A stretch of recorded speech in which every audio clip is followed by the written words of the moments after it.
The Rear Guard by Tennis Morrill. The castle would hold. No matter the forces, the walls of Cascabel Hall would never fail, but that was small consolation for Menegar. He was hungry. In fact, he had never been so hungry. The well in the atrium of the fortress supplied him with enough water to hold until the Fourth Era, but his stomach reminded Menegar minute to minute that he needed food. The wagon load of supplies mocked him. When his army, the forces of the King of Solitude, had left Cascabel Hall, and he had manned the battlements as the rear guard to protect their retreat, they had left a wagon behind to supply him with enough food for months. It was not until the night after they left that he inspected the larder and found that nothing edible was in the wagon. Trunk after trunk was filled with netch armor from the army's incursion into Morrowind. Apparently, his Nord confederates had assumed that the lightly opaque material was hardtack in aspect. If the Dunmer, whose caravan had been raided, knew about this, they would never be able to stop laughing. Menegar thought that his fellow mercenary and kinswoman Erin would have found this amusing as well. She had spoken with great authority about netch leather, being an expert of sorts in light armor, but she had made a point to mention that it could not be eaten like other leather in occasions of hardship. It was a pity she couldn't be there to enjoy the irony, Menegar thought savagely. She had returned to Morrowind even before the king's army had left, preferring a life as a wanted fugitive to a free existence in the cold of Skyrim. All the weeds in the courtyard had been devoured by the rearguard's 16th day manning Cascabel Hall. The entire castle had been scoured, rotten tubers in the mulch pile found and consumed, a dusty bouquet in the countess's bedchamber eaten. Almost every rat and insect but the most cunning infesting the castle walls had been tracked down and gobbled up. The castellan's chambers, filled with acrid, inedible law books, had yielded up a couple crumbs of bread. Menegar had even scraped moss from the stones. There was no denying it.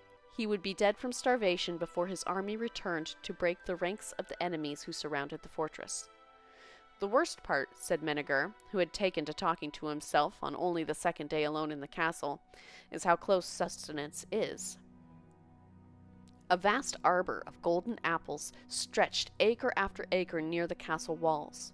The sunlight cast a seductive gleam on the fruit, and the cruel wind carried sweet smells into Cascabel to torture him. Like most Bosmer, Menegar was an archer. He was a master of long and medium-distance fighting, but in close quarters, as he would be if he dared to leave the castle and enter the enemy camp in the arbor, he knew he would not last long.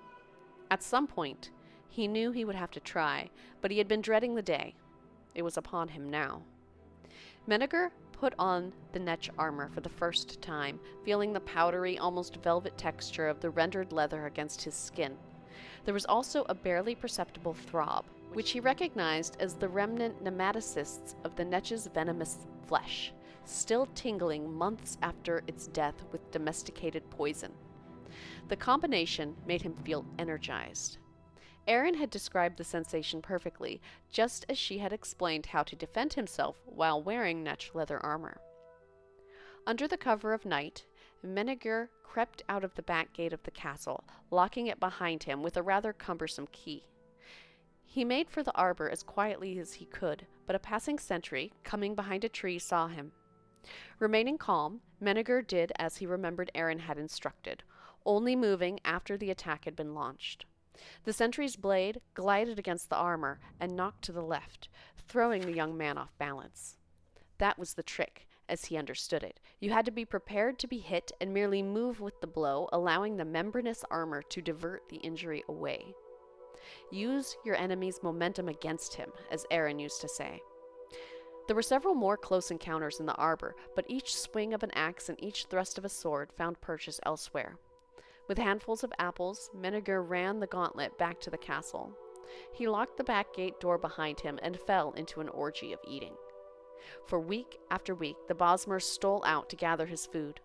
The guards began anticipating his raids, but he kept his schedule irregular and always remembered, when attacked, to wait for the blow, accept it, and then turn. In such a way, he lived and survived his lonely vigil in Cascabel Hall. 4 months later, as he was preparing for another seizure of apples, Menegar heard a loud clamor at the front gate. Surveying the group from a safe distance on the battlements, he saw the shields of the King of Solitude, his ally the Count of Cascabel, and their enemy the King of Faerun. Evidently, a truce had been called. Menneger opened the gates, and the combined armies flooded the courtyard. Many of the knights of Faerun sought to shake the hand of the man they had named the Shadow of the Arbor, expressing their admiration at his defensive skills and apologizing good-naturedly for their attempts to slay him. Only doing their job, you know. "There's hardly an apple left on the vines," said the King of Solitude. "Well, I started on the edges and worked my way in," explained Menneger. "I brought back extra food to tempt the rats out of the walls so I could have a little meat as well." "We spent the last several months working out the details of the truce," said the king. "Really quite exhausting. In any rate, the Count will be taking back possession of his castle now, but there is a small detail we need to work out. You're a mercenary, and as such responsible for your own expenses. If you had been a subject of mine, things might be different, but there are certain old rules of law that must be respected." Menneger anticipated the strike. "The problem is," the king continued, "you've taken a good deal of the Count's crops while here. By any reasonable computation, you've eaten an amount equal to and likely exceeding your mercenaries' wages. Obviously, I would not want to penalize you for the excellent job you've done defending the castle in uncomfortable circumstances, but you agree that it's important that we observe the old rules of law, don't you?" "Of course," replied Menneger, accepting the blow. "I'm delighted to hear that," said the king. "Our estimation is that you owe the Count of Cascabel 37 imperial gold, which I will gladly pay to myself with interest after the autumn-tide harvest," said Menneger. "There is more left on the vine than you suggest." The King of Solitude and Faerun and the Count of Cascabel stared at the Bosmer. "We agreed to abide to the strictest old rules of law, and I've had time to read a great many books over the time you were making your truce. In 3rd Era 246, during the reign of Uriel IV, the Imperial Council, in an attempt to clear up some questions of property rights in Skyrim during those chaotic days, decreed that any man without a liege who occupied a castle for more than 3 months would be granted the rights and titles of that estate.